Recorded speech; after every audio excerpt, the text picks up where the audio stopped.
What is going on, everyone? My name is No Pun Intended, and welcome to coverage of the first round of the UPA playoffs. If you guys enjoy this kind of draft league content, please make sure to leave a like or a comment on the video. I would very much appreciate it.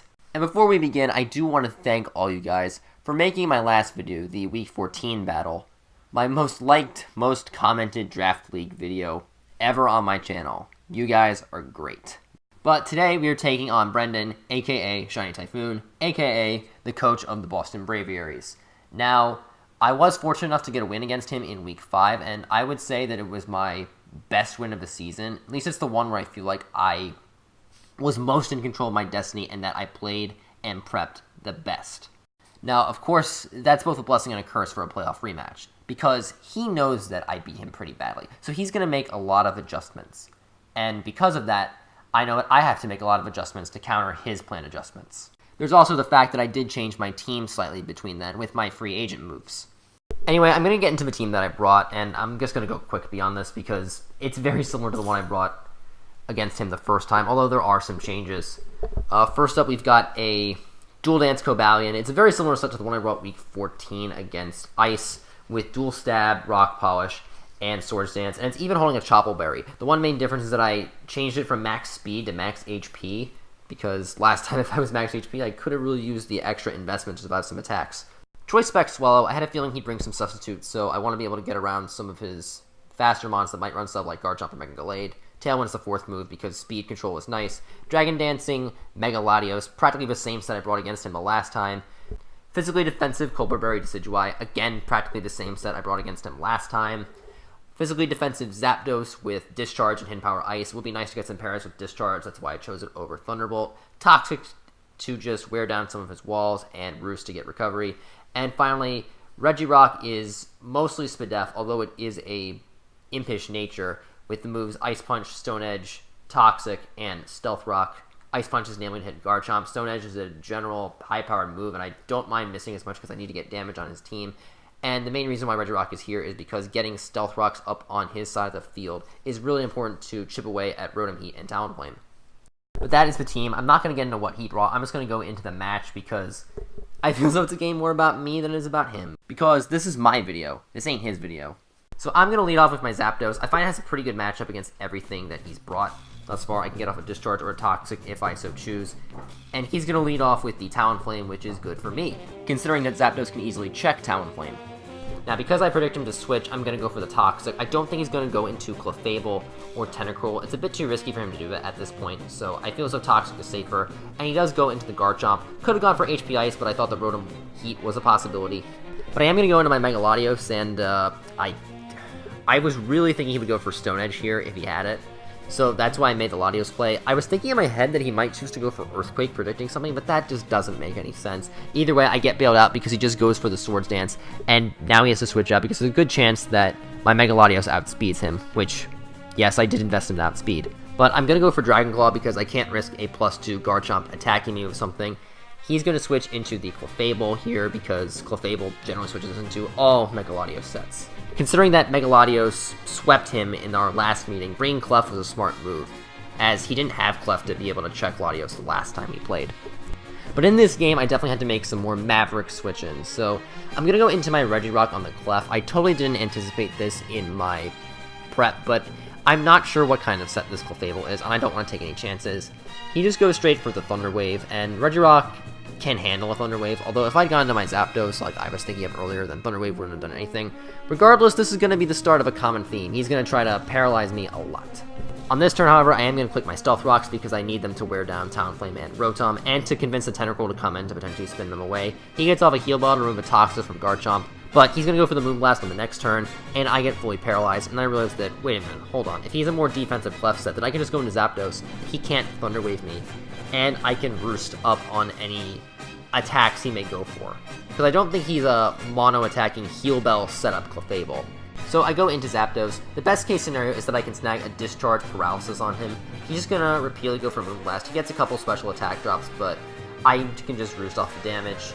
Eventually he does get a second one, and seeing that I'm continually going for Discharge with no fear whatsoever, he's gonna find the opportunity to go into his Garchomp on one of my discharges. It does mean I have to switch again. I don't have a great swap to come into this Garchomp, especially because I've only seen Swords Dance on this set. But one thing I do know is that he's probably not going to go for the ground-type move, so I'm going to pull a Hard Switch into my Regirock. I can take one Earthquake potentially at the latter end of things, and I do carry Ice Punch on this set to hit him, but he ends up revealing the Substitute, which means that I'm going to have to get off 2 Ice Punches on him to do anything. It does give him an opportunity to fire off his Dragon-type Z move, and I'm sorry, this just bounces off of Regirock. Like 46%? Really? Looks like Garchomp needs to spend some more time in the weight room. Unfortunately, it doesn't really matter all that much because Regirock gets fully paralyzed and the Garchomp can just hit it with an Earthquake and take out the rest of its life. However, it's not that big of a deal because I still have the Swallow, and the Specs Boomers can KO Garchomp from beyond the sub, so we can even the score at 5. Unfortunately, that's the last good thing that happens to the Philadelphia Aegislash in Season 7. And I have to now go in and explain a play that I can't justify myself doing. It's just an awful, awful play. Probably the worst I've made all season. Especially considering the circumstances, this is a win-or-go-home kind of game. But I should not have kept Swallow in against Tentacruel, for a number of reasons. Swallow was way too important in this battle for me to let it go so soon. And there are 2 main reasons why Swallow was that important in this game. 1, Brendan didn't bring any resist for Boom Burst. And 2, Swallow outspeeds everything on his team, barring Talonflame, which I have a Zapdos to check it, and I have Stealth Rocks up on his side of the field. The reason I sacked it was because I got stuck in my head that he was going to Rapid Spin. But even considering that, Decidueye would have been a better switch in to block said Rapid Spin. Turns out, he went for Ice Beam, which is just a generally good play to cover both Swallow staying in and Decidueye attempting to block Rapid Spin. Needless to say, I played way too recklessly with Swallow, and the thing is, I did a mock battle for this playoff game, and the person that I mocked with brought Mirror Coat on Tentacruel, so if I had remembered that, I would have known that Swallow has a good chance of dying here. And considering that he doesn't have great switch-ins for Swallow, it would make a lot more sense for him to try to kill it here than to go cheeky and just get rid of Rock so that Talonflame might be able to get around Swallow at some point. I don't know what I was thinking here. This was just terrible. And the main reason why it's so bad is because my team generally leans more offensive. And when you lose a really fast wall breaker that checks so many of your opponent's offensive threats, that just makes them more threatening. What I didn't see for the future is that once Swallow went down, I had nothing great to switch into his Mega Gallade. I mean, potentially Mega Latios still could have been my win condition like it was in my first battle against Brendan, but he makes sure to paralyze it with Rotom Heat, which makes that Mon much easier for him to deal with. Then he's able to go into the Clefable, and I can't hit Clefable even with Earthquake. It won't do very much to it at all, so I have to go into my Zapdos, which is pretty much my only chance of winning. I mean, it has an okay matchup against everything on his team at this point. However, because I have to continuously Roost in order to keep it relatively healthy so that it can survive attacks, that gives him the opportunity to go into Mega Gallade, and because Zapdos is my check to everything, I decide to go into my Decidueye to check it back. He goes straight for the Swords Dance, and the thing is that he can now OHKO everything I have, barring Zapdos. Because Decidueye can't OHKO Gallade with the Spirit Shackle, he can 2-hit KO Decidueye back, even through the Colbur Berry. And with his attacks, he can also OHKO my Mega Latios and my Cobalion. And that's bad, especially considering that I sack all 3 of them in succession.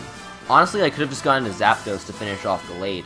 I mean, that potentially would have given me a better chance to win the game, but by this point, I had pretty much already checked out. And eventually I learned that Zapdos can take the hit and knock out Mega Gallade, but at this point, Talonflame comes in, and the Mon that I had intended to be a good check to Talonflame dies to its Flare Blitz. And so, Brendan and his Boston Braviaries move to the round of 8. And it's a well-deserved moving on for him. He definitely played and performed better than I did for this elimination game. But if you were hoping for some kind of thrilling back-and-forth struggle between 2 equally matched opponents, well, I'm sorry I sacked Swallow so early. Otherwise, that might have happened. I mean, granted, I might still have lost the game even if I had kept Swallow alive, but we'll never know, because I didn't give Swallow that opportunity. I mean, it's whatever. I'm just happy that the season's over and I don't have to use this crap team ever again. No more bad Z-Mons, no more ice weaknesses for my high tiers, no more speed gap, no more problems with setup sweepers, none of that. It's going to be exciting to actually draft a new team in a different league and just be able to try something out that I haven't done before. So hopefully this game is not the start of a trend. Although it'd probably be the middle of a trend if it was, because it's my 5th straight loss. But what are you going to do about that? Anyway, I want to thank you all so much for watching. Please make sure to leave a like and a comment if you enjoyed the video. And I hope to see you all next time. Take care.